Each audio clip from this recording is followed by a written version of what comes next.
Green জোনগুলি হলো Northern region Delhi, western region Mumbai, central region Mumbai, southern region Chennai, north frontier region Guwahati. এগুলি হলো green zone. Red zone যেখানে form fill up করাই চলবে না, সেগুলো হচ্ছে Bhubaneswar, south eastern railway, Kolkata. তো ভিডিও পুরো কমপ্লিট। সুতরাং এইরকম অনেক ভিডিও ইউটিউবে এখন সার্কুলেট হচ্ছে, সেগুলো দেখে তোমরা সবাই ডাইভার্ট হচ্ছ।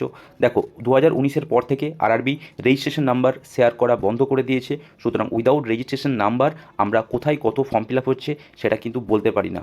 সুতরাং এই ধরনের ভিডিওতে না গিয়ে প্রপার ডিটেলস নিয়ে তবেই তোমরা জোন এবং পোস্ট প্রেফারেন্স করে থাকো। চলো এই ভিডিওতে আমরা প্রপার ডিটেলসে আমরা দেখব যে কোন রিজিয়নে কত ফর্ম ফিল আপ হয়েছিল, কত ভ্যাকেন্সি ছিল, প্রিভিয়াস ইয়ার কাট অফ কেমন ছিল। হাই, আমি সন্দীপ, ওয়েলকাম টু বিডাব্লিউ। যারা এই চ্যানেলে নতুন জয়েন করেছো অবশ্যই চ্যানেলটিকে সাবস্ক্রাইব করে দিও। টেলিগ্রাম চ্যানেল বিডাব্লিউ এর সাথে কানেক্ট থাকো, যে কোনো জবস রিলেটেড আপডেট তোমরা এই চ্যানেলের মধ্যে পেয়ে থাকবে। আমি সিলেক্টেড এবং তোমাদেরও সিলেক্টেড করানোর জন্যই এই চ্যানেল। যারা নতুন আছো অবশ্যই সাবস্ক্রাইব করে দিও। দেখো এখানে যদি এই পুরো চার্টটা আমি নিজে পুরো ডিটেলস অ্যানালিসিস করে অনেকগুলো ডেটাকে কালেক্ট করে তবেই আমি এই হ্যান্ড রিটেন আমি ডেটাটা তৈরি করেছি। এখানে আমরা যারা ওয়েস্ট বেঙ্গল থেকে বিলং করি তারা কিন্তু আমি সমস্ত জোনসগুলোকে নিয়ে নিই। আমি শুধুমাত্র আমরা যে কয়েকটা জোনে আমরা ফর্ম ফিল আপ করে থাকি শুধুমাত্র আমরা সেই জোনগুলোকেই কালেক্ট করেছি, সেই জোনের ডেটাগুলোকেই নিয়েছি। ঠিক আছে, আমরা জেনারেলি প্রেফার করি, যদি আমি কলকাতা জোনটার কথা বলি অর্থাৎ ইস্টার্ন জোন, এখানে আমি কিভাবে চারটা প্রথমে দেখে নাও। এখানে আমি জোনগুলো দিয়েছি। এখানে ভ্যাকেন্সি 2019-এ কত ভ্যাকেন্সি ছিল, 25-এ কত ভ্যাকেন্সি ছিল, টোটাল ফর্ম ফিল আপ 2019-এ কত হয়েছিল, 2019-এর সিবিটি 1-এর কাট অফ, আর তোমাদের বাকি ডিটেলসগুলো এখানে দেখব। দেখো যদি আমি প্রথম যদি আলোচনা করি ইস্টার্ন রিজন কলকাতার কথা। ইস্টার্ন রিজন কলকাতাতে 2019-এ ভ্যাকেন্সি ছিল এই পরিমাণ, আর 2025-এ ভ্যাকেন্সি যদি আমরা দেখি, 2025-এ ভ্যাকেন্সি যদি দেখি তো হচ্ছে 1817 জন। আর টোটাল যদি ফর্ম ফিল আপ দেখে থাকি সেটা হচ্ছে 11 লাখের মতো। এখানে যদি সাউদার্ন রিজনের কথা বলি, সাউদার্ন রিজনে 2019-এ ভ্যাকেন্সি ছিল 4914, আর 25-এ হচ্ছে 1044। নর্দার্ন রিজন দিল্লিতে সবচেয়ে বেশি ভ্যাকেন্সি ছিল, 2019-এর সবচেয়ে হাইয়েস্ট ভ্যাকেন্সি জোন যদি বলি সেটা হচ্ছে নর্দার্ন রিজন দিল্লি, যেখানে 13,153 ছিল। আর এইবারেও যদি বলি এইবারেও হাইয়েস্ট ভ্যাকেন্সি আছে, সেটা হচ্ছে 4,785। সুতরাং যদি আমরা বলি হাইয়েস্ট ভ্যাকেন্সি জোন তাহলে নর্দার্ন দিল্লি 19-এ এবং 2025-এও, এবং এখানে ফর্ম ফিল আপও কিন্তু হাইয়েস্ট হয়েছিল। সুতরাং এখানেই দেখো, এই জন্যই আমি তোমাদের ভিডিওর প্রথমে বললাম যে একটু সতর্ক থাকো, যে হাইয়েস্ট ভ্যাকেন্সি মানেই যে সেটা সেফ জোন সেটা কিন্তু ব্যাপার না। এখানে হাইয়েস্ট ভ্যাকেন্সি এবং এখানে তোমাদের ফর্মটাও কিন্তু হাইয়েস্ট হয়েছে। যদি কলকাতার কথা বলি, কলকাতাতে 11 ল্যাক্স, কলকাতাতে তুলনায় যদি আমি এই দুটোকে কম্পেয়ার করি তো ডবলের চেয়েও বেশি। বা আমি পরে যখন সেফ জোনগুলো দেখবো সেখানে কত 2 lakh 3 lakh form fill up হচ্ছে, সেখানে এখানে তোমাদের ফর্ম ফিল আপ হচ্ছে 26 লাখ। সুতরাং শুধুমাত্র ভ্যাকেন্সির উপর ডিপেন্ড করে হয় না, পোস্ট প্রেফারেন্স অনেকগুলো প্যারামিটার থাকে, সেগুলোই আমরা এই ভিডিওতে ডিসকাস করব। নেক্সট যদি আমরা দেখি যে western reason Mumbai, western reason মুম্বাইয়ে তোমাদের ভ্যাকেন্সি ছিল 10,734, এইবারে 4,672। সাউদার্ন রিজিয়ন চেন্নাই, সেখানে 19-এ ভ্যাকেন্সি ছিল 9,579, এইবারে ভ্যাকেন্সি আছে তোমাদের 2,694। সেন্ট্রাল রিজিয়ন মুম্বাই 2019-এ ভ্যাকেন্সি ছিল 9,350, এইবারে আছে 3,244। আর ফর্ম ফিল আপ হয়েছিল এই তিনটে জোনেতেই অ্যাপ্রক্স যদি বলি, এই তিনটে জোনেতেই অ্যাপ্রক্স ভ্যাকেন্সি হয়ে ফর্ম ফিল আপ হয়েছিল কিন্তু 9 লাখ। ওয়েস্টার্ন, সাউদার্ন আর সেন্ট্রাল অ্যাপ্রক্স 9 লাখ, আমি অ্যাপ্রক্স ডেটা নিয়ে চলছি। তো এবারে যদি আমরা একটু লো কাট অফ জোনের দিকে যাই, ওগুলো হাই কাট অফ জোন, একটু যদি লো কাট অফ জোনের দিকে যাই তো আমরা দেখব ভুবনেশ্বর, ইস্ট কোস্ট ভুবনেশ্বর, যেখানে 2,555 ভ্যাকেন্সি ছিল 19-এ, এইবারে আছে কেবল 964টি। নর্থ ইস্ট গুয়াহাটিতে ছিল 2,894, এইবারে আছে 2,048। ইস্ট কোস্ট সেন্ট্রাল যেটা বিলাসপুর, সেটাতে আগে 19-এ ভ্যাকেন্সি ছিল 1,664, এইবারে আছে 1,337টি ভ্যাকেন্সি। ফর্ম ফিল আপের কথাও যদি বলি তো বিলাসপুরে সবচেয়ে কম ফর্ম ফিল আপ হয়েছিল, সেটা হচ্ছে 2.7 ল্যাক্স অ্যাপ্রক্স। গুয়াহাটিতে হয়েছিল 3.5 ল্যাক্স অ্যাপ্রক্স, আর ভুবনেশ্বরে হয়েছিল 3.1 ল্যাক্স অ্যাপ্রক্স। তো দেখো এগুলো ভ্যাকেন্সি কম হলেও ফর্ম ফিল আপও কিন্তু কম হচ্ছে। এরপর যদি কাট অফের কথা বলি, সবচেয়ে হাইয়েস্ট কাট অফ যদি আমরা দেখি, হাইয়েস্ট কাট অফ আমরা জানি যে আমাদের কলকাতাতেই যাই, সবচেয়ে হাইয়েস্ট কাট অফ, ভ্যাকেন্সিও বেশি ছিল, কাট অফও হাইয়েস্ট যাচ্ছে।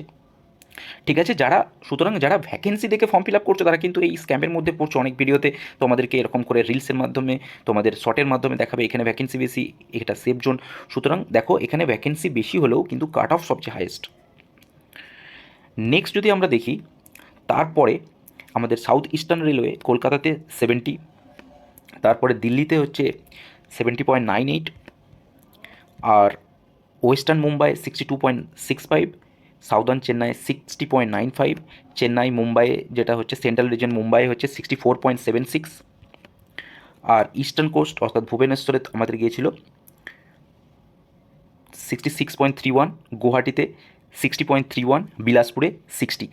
লো কাট অফ জোন, যদি লো কাট অফ জোন যদি বলে থাকি সেটা হচ্ছে আমাদের বিলাসপুর, যেখানে ফর্ম ফিল আপও হয়েছে 2.7 ল্যাক্স, ভ্যাকেন্সি কম, ভ্যাকেন্সি এবারে কম 1337, অর্থাৎ 1337টি ভ্যাকেন্সি এবারে। আগের বারের তুলনায় এইবারের ভ্যাকেন্সি অ্যাপ্রক্স, সুতরাং এইবারও ধরতে পারো যে বিলাসপুরেরও কাট অফটা সবচেয়ে কম যাবে, কেননা দেখো ভ্যাকেন্সি ডেটা দুটো অ্যাপ্রক্স সেম, সুতরাং ফর্ম ফিল আপও আমরা অ্যাপ্রক্স এখানে ধরে নিতে পারি।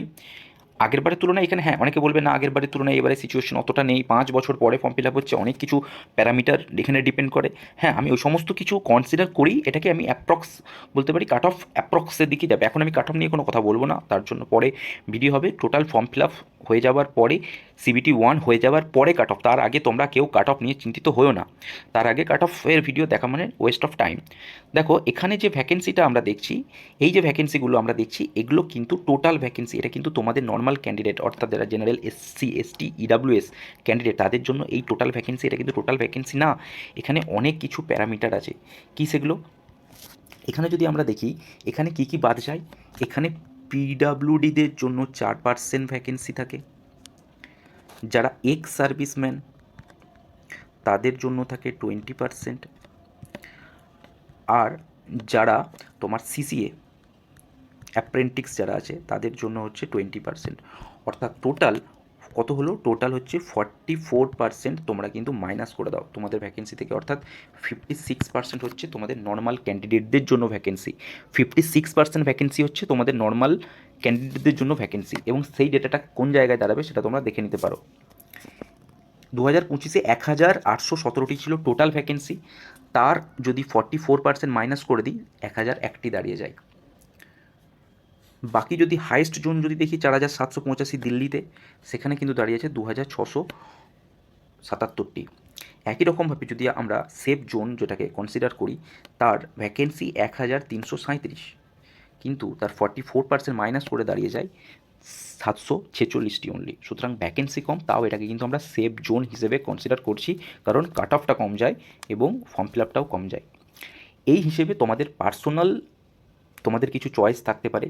তো কী কী ম্যাটার করে একটা ফর্ম ফিল আপ করার জন্য? আমি মনে করি একটা ফর্ম ফিল আপ করার জন্য তোমাদের 3টে জিনিস ম্যাটার করে। ফার্স্ট কি? ফার্স্ট তোমরা দেখবে ভ্যাকেন্সি কত, নেক্সট কি দেখবে? নেক্সট দেখবে কত ফর্ম ফিল আপ হচ্ছে ওখানে, থার্ড কি দেখবে? তোমার কিছু চয়েস থাকতে পারে না, থার্ড নাম্বার হচ্ছে পার্সোনাল চয়েস। তো ফার্স্ট কি? ফার্স্ট হচ্ছে ভ্যাকেন্সি, সেকেন্ড হচ্ছে ফর্ম ফিল আপ, থার্ড হচ্ছে পার্সোনাল চয়েস। তো এই 3টে প্যারামিটার উপর ডিপেন্ড করে। পার্সোনাল চয়েসটা কি? পার্সোনাল চয়েসটা হচ্ছে যে আমার বাড়ির থেকে কতটা দূর। হতে পারে আমার চেন্নাই জোনের কাট অফ কম যায়, তো তা বলে আমি চেন্নাই জোনে গিয়ে সেখানকার ল্যাঙ্গুয়েজ, সেখানকার ফুড, সবচেয়ে বড় কথা হচ্ছে যেটা সবচেয়ে অনেক স্টুডেন্টদের এটা নেই, যে হ্যাঁ আমরা তো সিবিটি 1-এর আমরা তো এক্সাম আমাদের কলকাতার আমরা ক্যান্ডিডেট, আমরা চেন্নাইয়ের ফর্ম ফিল আপ করছি, আমরা বিলাসপুরের ফর্ম ফিল আপ করছি, তাহলে স্যার আমরা তো ফর্ম ফিল আপ যখন আমরা ওইখানে করছি, পরীক্ষা সিবিটি এখানে দিচ্ছি, তাহলে আমাদের পিইটি এবং ডিভি আমাদের এখানেই হবে। ব্যাপারটা সেটা না, তোমাদের পিইটি ফিজিক্যাল এফিসিয়েন্সি টেস্ট, এটা কিন্তু যেটা 3 টাইমস ডাকা হয়, এটা কিন্তু দিতে হবে তোমাদের। যদি চেন্নাই ফর্ম ফিল আপ করো তোমাদের চেন্নাই যেতে হবে, চেন্নাই গিয়ে ফর্ম ফিল আপের যদি করে থাকো তোমাদের চেন্নাই গিয়ে পিইটি দিতে হবে। ডিভি যদি বলি, ডিভিও তোমাদের যেতে হবে, মেডিকেলের জন্যও যেতে হবে, মেডিকেলের জন্য যেতে হবে। তো পিইটি ডিভি মেডিকেল, ডিভির জন্য 1:1 ডাকা হয়, পিইটির জন্য 3 টাইমস ডাকা হয়। তো এই সমস্ত কিছু তোমাকে যদি চেন্নাই ফর্ম ফিল আপ করো, এই সমস্ত কিছুর জন্য তোমাকে চেন্নাই যেতে হবে বিফোর সিলেকশনস। আফটার সিলেকশনস তো ওখানে থাকতেই হবে, সেখানকার ল্যাঙ্গুয়েজ কেমন হবে, সেখানকার ফুড কেমন হবে, সেখানকার অ্যাটমসফিয়ার কেমন হবে, তাই না? সবচেয়ে বড় কথা হচ্ছে এখন ট্রান্সফারটা এখন কোর্স কন্ডিশনে আছে। তো তোমাদের সেখানে গিয়ে তোমাদের এক্সাম কোয়ালিফাই করতে হবে, আসতে হবে। তো এগুলো হচ্ছে তোমাদের পার্সোনাল চয়েস, সমস্ত কিছু দেখে তবেই কিন্তু ফর্ম ফিল আপ করো। চেন্নাই জোন সেভ করে যদি 1000টা ভিডিও দেখছো তো সেভ জোন হিসেবে করে দিলাম, সেটা না। অনেক কিছু ম্যাটার, অনেক কিছু ফ্যাক্টরস থাকে। যদি আমরা দেখি যে 2025-এর কন্ডিশনকে যদি আমরা কনসিডার করি, 2025-এর যদি ভ্যাকেন্সি যদি আমরা দেখি, সেটা হচ্ছে 32,438। পিইটির জন্য যদি 3 টাইমস ডাকা হয়, ডেটাটা দাঁড়ায় অ্যাপ্রক্স হচ্ছে 97,314। অর্থাৎ আমি এটাকে 1,00,000 ধরছি। দেখো, তাহলে 2025-এ আমার পিইটির জন্য ডাকা হচ্ছে 1,00,000, আর 2019-এ ভ্যাকেন্সি কত ছিল না 1,00,000। সুতরাং 2025-এ যে পরিমাণ ক্যান্ডিডেট সিবিটি কোয়ালিফাই করবে, 2019-এ সেই পরিমাণ ভ্যাকেন্সি ছিল, অর্থাৎ 2019-এও 3 টাইমস অর্থাৎ 3,00,000 ক্যান্ডিডেটকে দেখা হয়েছিল। সুতরাং কম্পিটিশনটা বুঝতে পারছো। সেই হিসেবে তোমরা কিন্তু পোস্ট প্রেফারেন্স এবং জোন প্রেফারেন্স দিও, ঠিক আছে? এবারে যদি আমরা পুরো ভিডিওটা যদি আমরা কনসিডার করি যে এখানে পোস্ট প্রেফারেন্সের ডেটা, তো অবশ্যই তোমরা সেফ জোন হিসেবে আমি যে পয়েন্টগুলো বললাম অবশ্যই দেখে নিজের পার্সোনাল মতামত অনুযায়ী তোমরা কিন্তু অবশ্যই তোমাদের জোন প্রেফারেন্স করো। এবার নেক্সট যাব আমরা পোস্ট প্রেফারেন্স। পোস্ট প্রেফারেন্সে যাওয়ার আগে কয়েকটা পয়েন্ট আমাদের দেখে নিতে হবে যে কত পোস্ট এবং কতগুলো ভ্যাকেন্সি। দেখো, ফার্স্ট পোস্ট যদি আমরা দেখে থাকি সেটা হচ্ছে ট্রাফিক ডিপার্টমেন্টের পোস্টম্যান বি, যেটার ভ্যাকেন্সি হচ্ছে অ্যাপ্রক্স 5,000। তারপরে বাকিগুলো ইঞ্জিনিয়ারিং ডিপার্টমেন্টের যদি দেখি, অ্যাসিস্ট্যান্ট ট্র্যাকম্যান সেটা আছে 799, অ্যাসিস্ট্যান্ট ব্রিজ যেটা আছে 301, ট্র্যাক মেনটেনার গ্রেড 4 যেটা আছে 13,000, সবচেয়ে বেশি পোস্ট আছে trackman maintainer grade 4, assistant POA 247, assistant CNW 2,587, assistant loco shed diesel তার আছে 420, অ্যাসিস্ট্যান্ট ওয়ার্কশপ মেকানিক্যাল যেটা আছে 377, assistant SNT, assistant TRD, assistant loco shed, আর হচ্ছে assistant operation electrical, assistant TL AC, আর একটা আছে assistant TL and AC workshop. তো এই কটা পোস্ট, যারা কী কী পোস্ট আছে জানো না, তোমরা একটু দেখে নিতে পারো এই কটা পোস্ট। এবার কোন পোস্টের কেমন কাজ, কোন পোস্টটাকে তোমাদের প্রেফারেন্স দেওয়া উচিত, সেটা ছেলে এবং মেয়ে, পুরুষ এবং মহিলা হিসেবে কোন পোস্টগুলোকে আমরা প্রেফারেন্স দেবো সেটা আমরা অবশ্যই কনসিডার করব এখানে। তো যদি আমরা পোস্ট প্রেফারেন্সগুলো যদি ডিটেলস একটু দেখে নিই, আমি প্রথমে যেগুলো একটু একটু রিক্সি টাইপের পোস্ট, সেই পোস্টগুলোকে আমি শেষের দিকে রাখবো, এবং যেগুলো সেফ পোস্ট অর্থাৎ যেগুলোকে মোস্ট প্রেফার্ড পোস্ট বলবো আমি, সেই পোস্টগুলোকে আমি শেষের দিকে রেখেছি। আর প্রথমের দিকে আমি রেখেছি যেগুলোকে খুব কম প্রেফার্ড করে ছেলে এবং মেয়েরা। ফার্স্ট পোস্ট যদি আমরা দেখে থাকি শেষের দিকে, সেটা হচ্ছে ট্রাক মেনটেনার গ্রেড 4, যেটা আমরা একটু আগে দেখলাম, যার ভ্যাকেন্সি আছে 13,187। এই পোস্টে কী করতে হয়, এটা হচ্ছে একটা হার্ড জব, যেখানে লাইনে তোমরা যদি ট্রেনে গিয়ে থাকো, পিঠে দেখবে কিছু ব্যক্তিদের ওই পিঠের মধ্যে ভারী যন্ত্রপাতি নিয়ে রেল লাইনের মধ্যে ওরা কাজ করে থাকে, ট্রাভেল করে থাকে। এটা হচ্ছে ট্র্যাক মেনটেনার গ্রেড 4-এর কাজ। এটা একটু হার্ড জবের মধ্যেই ফেলা চলে, কেননা এখানে তোমাকে দিন নেই রাত নেই, তোমাকে কিন্তু ট্রেনের মধ্যে এখানে লাইনের মধ্যে তোমাকে কাজ করতে হবে। এটা একটু রিক্সি টাইপের জব। এখানে বেসিক্যালি যেই থাকে, যেইদের সাথে তোমাকে অ্যাজ এ হেল্পার এখানে কাজ করতে হবে। এবং এটা খুবই ভেবে নাও যে তুমি গ্রীষ্মের দিনে এরকম ভারী জিনিসপত্র নিয়ে লাইনের মধ্যে কাজ করছো, তো লাইনের মধ্যে অনেক রকম অ্যাক্সিডেন্ট ঘটতে পারে না অনেক সময় কাজ করার ক্ষেত্রে, তো এই জন্য এটাকে একটু প্রেফার্ড কম করে। নেক্সট পোস্ট যদি দেখি, অ্যাসিস্ট্যান্ট ট্র্যাক মেশিন, যেটা হচ্ছে মেশিনের সাথেই তোমাকে 20 থেকে 21 দিনে এটাকে একটা মেশিন থাকবে, মেশিনের সাথে এটাকে তোমাকে ট্রাভেল করতে হবে, মেশিনের যা কিছু প্রবলেম হবে সমস্ত কিছু দেখতে হবে, এটাকে অনেক দূরে দূরে যেতে হবে, মেশিনের মধ্যেই তোমাকে নিত্য প্রয়োজনীয় জিনিস, সেখানে তোমার খাবার টাবার এই সমস্ত কিছু নিতে হবে, তার মধ্যে রেস্ট নিতে হবে। তো এটার বেসিক্যালি ওয়ার্ক প্রোফাইল বা ওয়ার্ক টেনিওর হচ্ছে 20 থেকে 21 দিন, বাকি 9 থেকে 10 দিন তোমরা বাড়িতে রেস্ট করতে পারবে। এটা একটা বলতে পারো অনেকের জন্য, এই জন্য অনেকে এটাকে প্রেফার করে যে আমি 9 থেকে 10 দিন আমি এখানে আমি রেস্ট নেব, কোথাও ঘুরতে যাব, কোথাও, এই জিনিসগুলোর জন্য অনেকে এটাকে প্রেফার করে থাকে। তো এটা নট রেকমেন্ডেড ফর গার্ল, কেননা বুঝতেই পারছো একটা মেশিনের প্রত্যেক 20-21 দিন ঘরের বাইরে বাইরে বাইরে থাকা, সেখানে কেমন অ্যাটমসফিয়ার, তো এটা এই জন্য এটা নট রিকমেন্ডেড ফর গার্ল। এখানে কিছু এক্সট্রা মানিও স্যালারিটা তোমার একটু এক্সট্রা হয়ে যায় এখানে, কেন না এখানে ট্রাভেল অ্যালাউন্স পাওয়া যায়। তো পার ডে 500 করে হিসেবে বা যেটা পাওয়া যায় অ্যাজ পার আরআরসি রুল। তো সেখানে তোমার যদি 10 দিনও থাকো তো সেখানে তোমার 5 থেকে 6 হাজার টাকা এক্সট্রা ধরে নাও এখানে আরও বেশি হয়, তো এই পরিমাণ তোমাদের কিছু এক্সট্রা মানি তোমাদের স্যালারি কিছু এখানে মাসে পেয়ে থাকে। নেক্সট হচ্ছে অ্যাসিস্ট্যান্ট ব্রিজ, তো নামই আছে ব্রিজ, অর্থাৎ ব্রিজ রিলেটেড যেইদের টেকনিশিয়ানদের সাথে তোমাকে অ্যাজ এ হেল্পার কাজ করতে হবে। কোনো নতুন ব্রিজ তৈরি হচ্ছে সেখানে কিছু কাজের কথা, বা পুরোনো ব্রিজে কিছু প্রবলেম হয়েছে মেনটেনেন্স করার ক্ষেত্রে, এটা অবশ্যই একটা রিক্সি জব। বুঝে নাও, রেলের উপরে কাজ করা, রেলের ব্রিজের উপরে কাজ করা, তো এটা খুবই একটা রিক্সি ব্যাপার। এবং এখানে ওয়ার্কলোড খুব প্রেশার থাকে, হাই প্রেশার। একটা ভাবো একটা রানিং ব্রিজ, কোনো প্রবলেম হয়েছে, সেটাকে কাজ সম্পূর্ণ করতে হবে, সুতরাং একটা হাই প্রেশারাইজ একটা জব। নেক্সট পোস্ট যদি দেখি সেটা হচ্ছে অ্যাসিস্ট্যান্ট টিআরডি। অ্যাসিস্ট্যান্ট টিআরডি কি? এটা হচ্ছে ট্র্যাকশন অ্যান্ড রোলিং। এটা কি কাজ করতে হয়? এটা হচ্ছে ট্রেনের উপরে যে কারেন্টের তারগুলো থাকে, সেই তারগুলোতে কোনো গণ্ডগোল হোক বা নতুন কোনো কানেকশন দেওয়া হোক, এগুলো হচ্ছে টিআরডিদের কাজ। এটা অ্যাকচুয়ালি নিজের একটা স্টেশনে থাকলাম, স্টেশনে থেকে সেখানে স্টেশনের কাছাকাছি, আমার যে স্টেশনের কাছাকাছি যে প্রবলেম হবে সেখানে কিন্তু এটা যেতে হবে। অবশ্যই এটা একটা রিক্সি জব। কেন রিক্সি জব? কারণ ইলেকট্রিক তারের উপরে কাজ করা, অনেক রকম এখানে সিচুয়েশন আসতে পারে। এখানেও কিছু এক্সট্রা টিএ পাওয়া যায়, ট্রাভেল অ্যালাউন্স পাওয়া যায়, যার দ্বারা এখানেও কিন্তু স্যালারিটা কিছু এক্সট্রা হয়ে যায়। তো এটাও নন রেকমেন্ডেড ফর গার্ল, অবশ্যই ইলেকট্রিকের উপরে কাজ করা। এটারই একটা সিমিলার পোস্ট বা সিমিলার টাইপ অফ পোস্ট যদি আমরা বলি, সেটা হচ্ছে অ্যাসিস্ট্যান্ট অপারেশন ইলেকট্রিক্যালের post, similar type of post, ওই জন্য এটাকে ডিটেলসে আমরা ডিসকাস করছি না। নেক্সট পোস্ট যদি আমরা দেখি সেটা হচ্ছে অ্যাসিস্ট্যান্ট সেড। এটা দু ধরনের হয় অ্যাসিস্ট্যান্ট সেড, সেটা হচ্ছে ডিজেল আর ইলেকট্রিক্যাল। যে রেলের যে ইঞ্জিন সেটা দুইভাবে হয়ে থাকে, একটা ডিজেল আর একটা ইলেকট্রিক্যাল। তো এই হিসেবে এদের ওয়ার্ক ডিস্ট্রিবিউশনটা করা হয়ে থাকে। এখানে গার্লরা অবশ্যই ফর্ম ফিল আপ করতে পারো, গার্ল ক্যান প্রিফার। এটা বেশিরভাগ ওয়ার্ক প্রোফাইলটা এটা ডেথই হয়। এটার একটা সুবিধা কি, যে জন্য এটাকে অনেকে প্রেফার করে, এই পোস্টটাকে মানে প্রমোশন লিস্টে একটা ভালো একটা এই পোস্টটাকে প্রেফার করা হয়, কারণ এখানে অনেক রকম কাজ শেখা যায়। এখান থেকে অ্যাসিস্ট্যান্ট লোকো পাইলট হওয়া যায়, তারপরে লোকো পাইলট হওয়া যায়। এটা একটা হাই প্রমোটেড জব, এখান থেকে খুব দ্রুত প্রমোশন পাওয়া যায়, এই জন্য অ্যাসিস্ট্যান্ট সেটটাকে অনেকে প্রেফার করে থাকে। নেক্সট যদি আমরা দেখে থাকি, নেক্সট হচ্ছে assistant TL and AC. TL and AC, TL মানে হচ্ছে ট্রেন লাইটিং, আর এসি মানে তো জানি। তো এসি এবং আমাদের যে এসি কোচগুলো থাকে, যে মানে দ্রুতগামী ট্রেন হোক বা দূরগামী ট্রেন হোক, এগুলোতে যে এসি কম্পার্টমেন্টগুলো থাকে, সেই কম্পার্টমেন্টে তোমাকে অ্যাজ এ হেল্পার হিসেবে টেকনিশিয়ানের সাথে থাকতে হবে। এসিতে কোনো প্রবলেম হোক বা নতুন কোনো ট্রেন তৈরি হচ্ছে বা নতুন কোনো কামরা তৈরি হয়েছে, সেখানে এসি ফিট করা, এই সমস্ত কাজগুলো কিন্তু তোমাকে করতে হবে। এটাকে হাই স্যালারির বলা হয়, কেন এর সাথে অনেকটা টিএ পাওয়া যায়। তুমি একটা স্টেশনের মধ্যে আছো, সেই স্টেশন থেকে অনেকটা দূরে যেতে হচ্ছে, ট্রেন যত দূর যাচ্ছে তোমাকে সেই ট্রেনের সাথে সাথে অ্যাজ এ এসি হেল্পার হিসেবে যেতে হচ্ছে। তো এখানে একটা ভালো রকম একটা টিএ পাওয়া যায়। সমস্ত কিছু নিয়ে এটাকে ধরে নেওয়া হয় যে এর স্যালারিটা অ্যাপ্রক্স 50,000-এর মতো হয়ে যায়। তো এখানেও অনেক গার্ল এটাকে প্রেফার করে, এই পোস্টটাকে। এটার মধ্যে অতটা রিস্ক ইনভলভ নেই, তো ওই জন্য এটাকে অনেক মেয়েরাও এটাকে প্রেফার করে থাকে। নেক্সট হচ্ছে অ্যাসিস্ট্যান্ট ওয়ার্কশপ মেকানিক্যাল। ওয়ার্কশপ আমরা জানি আমাদের বাড়ির কাছে যে স্টেশনগুলো আছে সেখানে অনেক রকম ওয়ার্কশপ আছে। সেই ওয়ার্কশপেতে বিভিন্ন ধরনের কাজ হয়। সেখানে হচ্ছে ট্রেনের কম্পার্টমেন্টগুলো যে এক একটা কামরা হয় সেগুলোকে তৈরি করা, ট্রেনের ইঞ্জিনের কোনো কাজ, পেন্টিং টেন্টিং, এই সমস্ত কাজগুলো ওয়ার্কশপের মধ্যে হয়ে থাকে। তো এটাও অনেকে প্রেফার করে, কিসের জন্য না, এটার মধ্যে পড়াশোনার টাইম পাওয়া যায়। এটা একটা ঘর থেকে যাতায়াত করে আমি এই কাজটা করতে পারি, এটা বাড়ির কাছাকাছি এই পোস্টটা পাওয়া যায়।